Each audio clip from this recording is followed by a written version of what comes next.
yang lain nggak dapet ya kamu aja yang aku makan gitu kan, istilahnya kayak gitu. Nah, jadi si Fitri ini kan podcast di Jejak Baker 2 kali ya.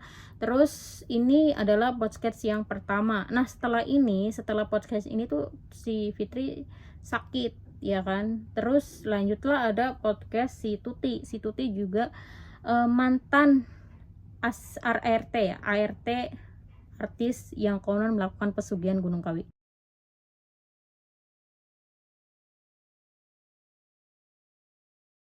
Halo, assalamualaikum, hey guys, welcome to my channel YouTube Sejarah Hidup by Mi Ica. Oke, kita lanjut di bagian part 4. Ini yang terakhir karena podcastnya si Fitri di Jejak Backpacker itu memakan durasi 1 jam. Jadi saya bagi 4 part ya. Oke, lanjut. Ini yang terakhir. Yang bener dia real berkarir, sama yang dia pakai pesugihan jadi aku tahu. Beberapa artis ada yang nggak pakai, misalnya yang bener-bener real gitu, tapi dia bener-bener dari nol banget kan guysnya. lambat gitu naiknya tuh dikit tapi pasti dan orangnya udah hijrah malah sekarang. Tapi kalau yang pesugihan itu, kalau dia itu kan continue ya, kasarnya harus dikasih makan terus nih gitu. Kalau nggak ada tumbalnya ya begitu, tenggelam aja namanya. Nah, terus yang pas Kak Fitri kesana kan ketemu sama salah satu artis juga nih. Iya. Nah, bahkan si ibu ini nih, ibu bos, dia kayak mendisklaimer dulu kayak aman si Fitri. Iya. Dia nggak bakal dibongkar segala macam, karena dia udah lama saya gitu, bla bla bla. Oke guys, nah yang namanya melakukan ritual pesugihan kayak gitu, itu kan perbuatan jahat ya. Itu suatu rahasia paling besar banget, sehingga mungkin yang tahu ya cuma diri sendiri ataupun keluarga. Tapi si Fitri ini kan orang lain, dalam tanda kutip dia cuma hanya seorang karyawan ya kan. Dan tentu ini menjadi ancaman bagi dirinya sendiri gitu. Nah, sehingga pas si Fitri ke Gunung Kawi sama bosnya itu yang mau melakukan ritual, melihat salah satu artis lain yaitu seorang penyanyi, dan dia kayak shock gitu loh. Kenapa sih kok ada orang lain yang mengetahui rahasia kamu ya, yang mengetahui aktivitas kamu yang ya di luar Nurul gitu. Dan bosnya ya jawab, nggak apa-apa, si Fitri itu nggak bakalan ngomong-ngomong kok, karena dia udah ikut kerja di saya bertahun-tahun gitu. Itu keyakinan bosnya. Tapi pada akhirnya si Fitri berani membongkar rahasia tersebut karena pas ada kejadian ya gempar gitu kan, Gunung Kawi gitu. Terus udah kayak gitu si Fitri juga merasa dirinya udah menolong nih, udah nutup-nutupin, udah membantu menyiapkan sesajian ritual, tapi kenapa dirinya tuh dijadikan tumbal gitu ya. Akhirnya Fitri berani bercerita gitu. Oke guys, lanjut. Janjiannya sama setan. Mana ada setan yang mau ngerti ya, kalau dari yang lain nggak dapet ya kamu aja yang aku makan gitu kan, istilahnya kayak gitu. Mungkin bapak milih selesai di situ. Mungkin kalau cuma kayak perselingkuhan ya udahlah gitu, namanya sama-sama cinta. Apalagi bapak yang aku cinta banget sama ibu. Tapi kayaknya alasannya bukan itu doang, makanya ditutup rapat sama Mimi. Dan setiap menumbalkan kan tiba-tiba langsung kebeli rumah. Itu tuh dengan ada langsung uang ataukah dari segi job? Perantaranya pekerjaan. Perantara pasti pekerjaan. Iya. Jadi nggak tiba-tiba langsung ada uang gitu ya? Dia perantaranya pekerjaan, tapi dengan nominal yang tidak seperti biasa yang dia dapat. Kayak project ya? Nih, misalnya project film ya. Misalnya kita nggak sebut nominal, misalnya digit ya. Biasanya kan cuma 2 digit honor dia gitu, karena waktu itu kan dia belum terkenal itu. Tiba-tiba jadi 3 digit atau di atas 3 digit. Dan itu proyeknya bukan sekali 2 kali. Proyek itu yang panjang gitu lah. Jadi dengan nominal kontrak sekian M, langsung dikalkulasi selesai kontrak. Menggiurkan juga ya. Iya, jadi bukan yang tiba-tiba dia dapat duit banyak, enggak, dari lewat perantara pekerjaan, tapi budgetnya di atas rata-rata. Kayak dia meyakinkan klien, aku pengen budget segini, oke, di ACC.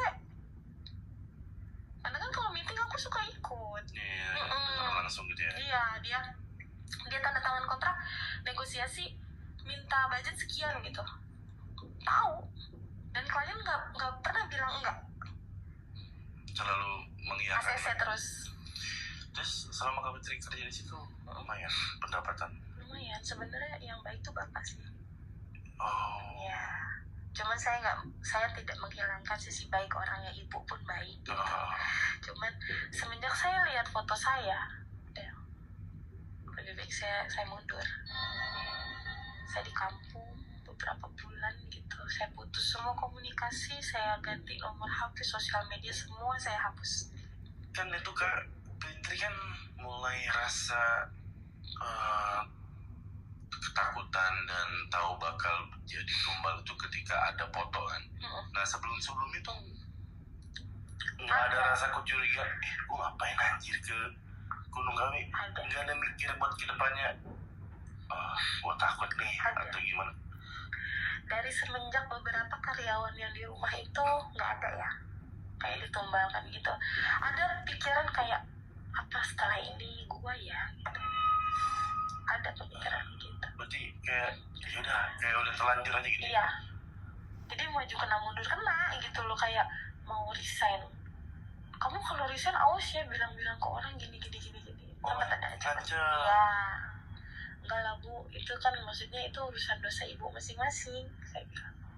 Kalaupun saya resign ya Bu, saya nggak panjang kerja di sini. Ya udah yang saya tahu di rumah ini ya udah saya simpan sendiri. Saya nggak bilang-bilang ke orang. Awalnya.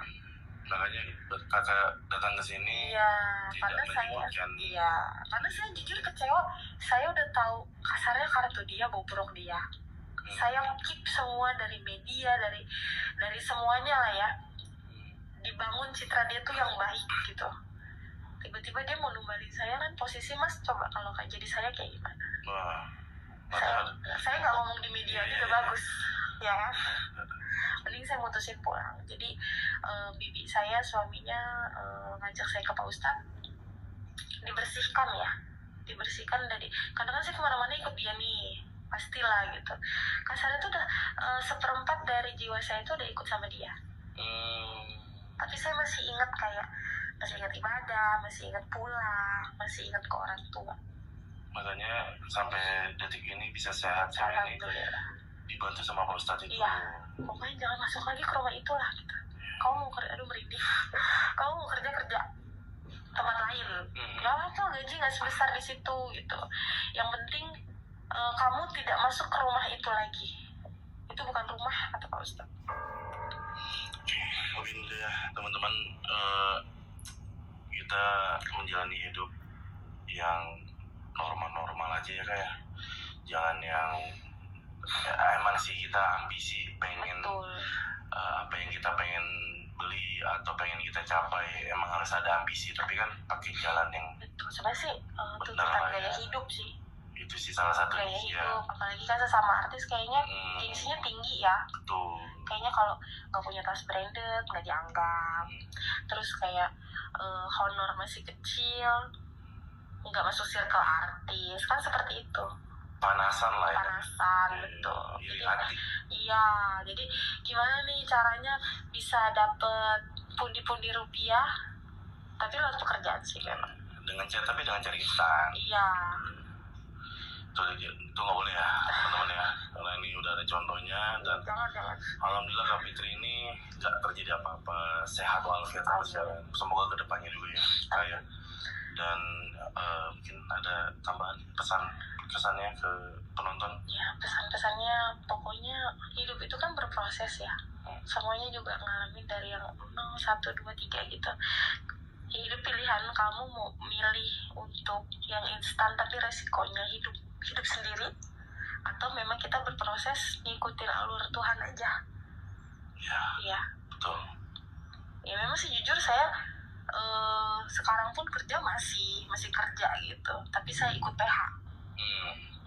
Tapi saya alhamdulillah sampai saat ini dari sekeliling saya ketemu artis, saya belum pernah ketemu dia lagi sampai sekarang. Jangan sampai deh.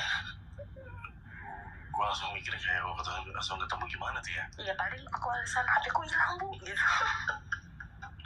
Sosial media aku ya hilang gitu. Gue langsung hibrid sih, entah itu mungkin alasan ke kamar mandi atau kayak gimana. Iya. Agak ngeri juga tapi ya. Bener loh, Allah tuh baik banget gitu. Maksudnya aku udah bertahun-tahun kerja lagi ikut PH gitu, aku megang artis untuk make upin mereka gitu, sinetron atau FTV, aku belum ketemu lagi sama dia.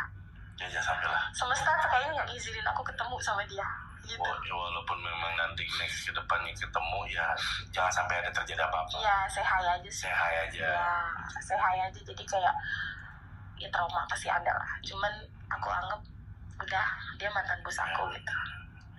Saya sih mendoakan yang terbaik aja sih buat Kak Fitri ke depannya ya.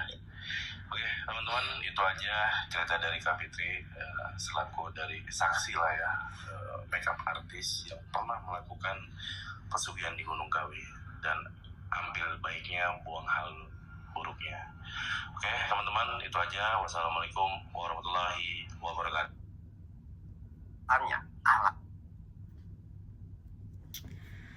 Wih, serem guys, serem. So, jadi kesimpulannya dari podcast Fitri di Jejak Backpacker, dia kecewa karena ya sudah ditutupin ya kan, sudah dibantu kalau pas ritual dan sebagainya bla bla, karena dia tuh bukan hanya sekedar make upin artisnya, tapi juga dia membantu menyiapkan kalau pas ke Gunung Kawi, karena katanya tuh 1 bulan sekali gitu kan. Nah tiba-tiba si Fitri diincer, dijadikan tumbal ya kan, dengan fotonya udah disobek di atas sesajian ritual. Oh my god. Nah jadi si Fitri ini kan podcast di Jejak Backpacker 2 kali ya. Terus ini adalah podcast yang pertama. Nah setelah podcast ini tuh si Fitri sakit ya kan. Terus lanjutlah ada podcast si Tuti juga mantan ART ya, ART artis yang konon melakukan pesugihan Gunung Kawi. Itu nanti kita bahas di next video. Bye. Oh ya guys, jangan lupa subscribe ya. Bye bye. Thank you very much for watching my video. See you next video. Bye.